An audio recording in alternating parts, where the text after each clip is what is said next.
Symphonic high-fidelity recording is not just the mechanical reproduction of a concert performance. It's the art of creating the effect of a concert performance.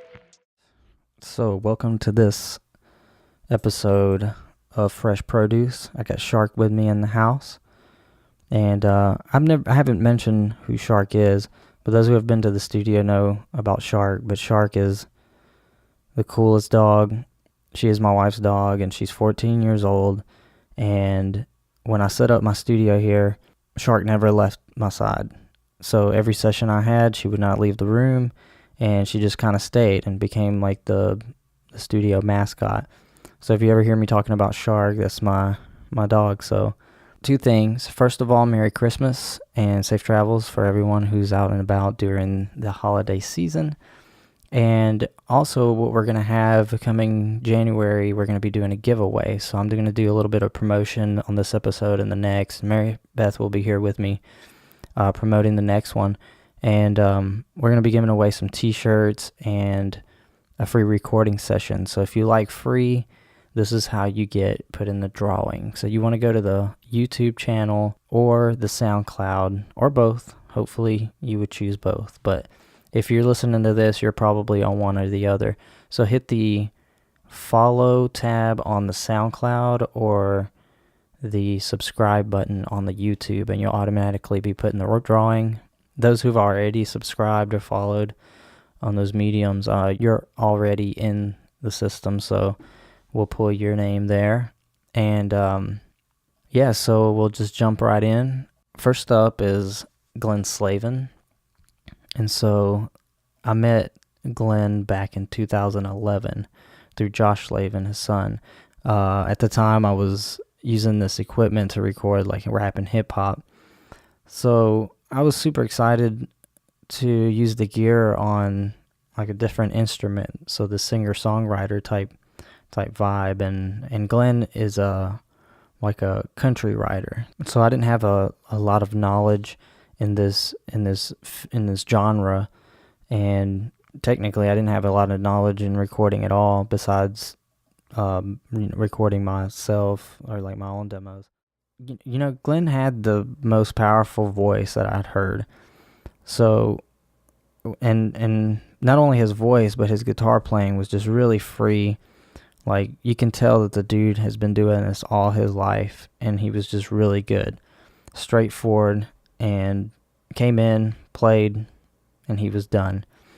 So the song I chose for this episode is just one of my favorites that he did, but chosen because it shows a softer song and a softer side with his powerful vocal that doesn't overpower this brittle song.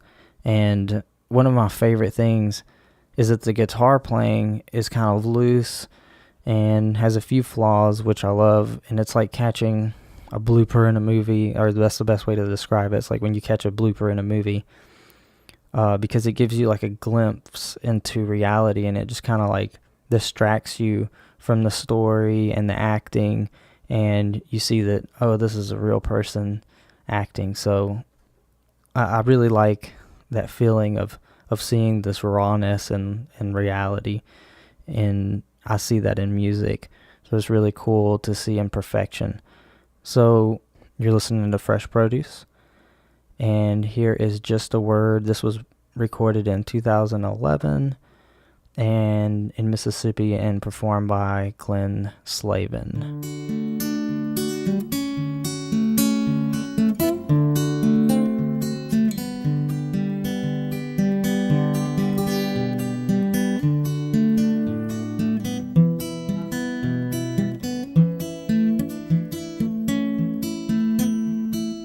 People, you have heard that love is just a word, but I know that's not all. This life's full of pain can drive us all Blaec came for a session earlier this year, I think around June, and I heard him play the song that we were going to record a few times to get an idea of how to approach it. And it's 2 songs in one, the first part being soft and melodic and the second part being punchy and in your face. So we scouted my house for the best spot. So I literally had him walking around with his guitar while he was singing, while he followed me around the house, and I just listened to how the room sounded in a specific part of the room. We ended up settling in the living room, and I have some pictures of that, actually. I don't have any pictures of Glenn. I was trying to look for some, but I couldn't find any from that session, but I may check. So we chose the living room for his overdub vocals. The whole song, the guitar and the main vocal all the way through, was recorded in a semi-dead room that's more dampened, like carpet and some sound absorbers, just to kind of keep it punchy, because that was the root of the song. And he added a few overdub guitars as well, and the first half is what we did the overdub vocals on. It was the airy melodic part. So I set up 2 mics for that part beside each other, pointing left and right, and I had him stand. I told him just stand in the middle, and as he listened back to the song and did these overdub vocals, I wanted him to just kind of like sing left and right into these microphones, so it kind of sounded like he was in the left side or the right side. So he was panning himself live instead of panning it during the mixing. So I could talk about this all day, but I'll go ahead and let you hear and play his song. This is Fresh Produce, and you're listening to Forest by Blaec Bejarano. Oh, take me by the hand, you lead me further than no other can. Oh,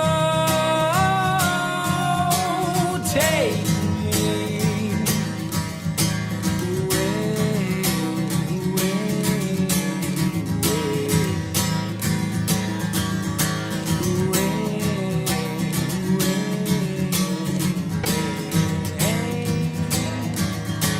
away,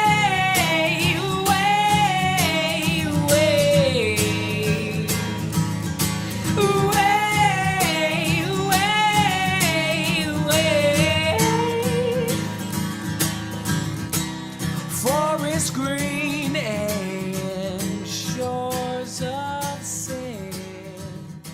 Last but definitely not least is Kate Engelmeyer. I also met her this year at an open mic night at Waterboys. Around that time, I had bought a Tascam 4-track tape recorder, and I invited her to record one of her songs on it so I could, break it in properly, of course. She was super modest and very talented. She brought her acoustic guitar, and I explained the process that we were gonna take for the recording. So I put an AKG mic on her vocal, like a C414, and I think I did an SM57 on her guitar. But after we recorded, I took a few days to listen to it, and I remember messaging her like, "Hey, thanks for coming by.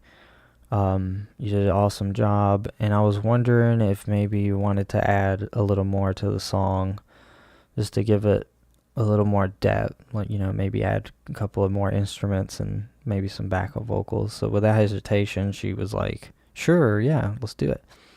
So she came back, laid down some backup vocals, backup guitar and violin, and the whole process was really cool because it's all mechanical, and you have to rewind the tape. So those 8 or so or more takes that she did to get the solid take done, we had to wait to rewind the whole tape, and it was a long song in the first place. So, it made the process last a lot longer. Now with Pro Tools and stuff, you can just click on a spot that you want, hit pause or hit the space bar, play, stop, click around where you want to. So this, you have to, set physical markers, rewind, record, and play at the same time. And since it's tape, you can drive the inputs, which is really cool. You get a little bit of distortion if you drive them too hard and stuff, but it's not like in the digital realm. And it's nowhere near what like a 2-inch tape machine is like, but this is a piece of equipment from the 90s, and it's cool to think that you're listening to the song, how it might have sounded back then. So I didn't do much for the mixing besides some EQ on the way to tape, and I did a little bit of balancing with the panning and the levels, and just kind of left it alone after that. Just the initial listening, balancing levels, and done. So you're going to hear this back, and it's going to be kind of noisy, and it's going to be imperfect, but that's what I love about this, bringing out the 4-track recorder, recording, how things would be recorded on them, and just kind of leaving it alone, letting it be raw. And so you're listening to Fresh Produce. This is Kate Engelmeyer, and this is her song, Maybe You Were Meant for Me.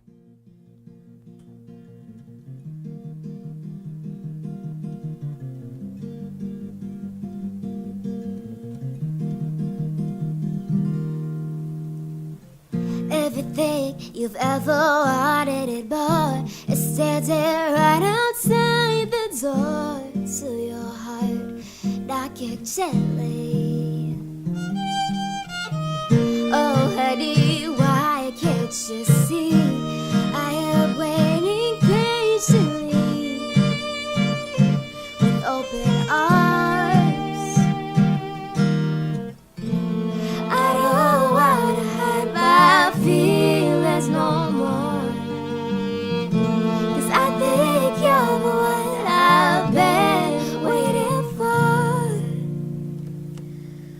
Oh, but there's nothing I can do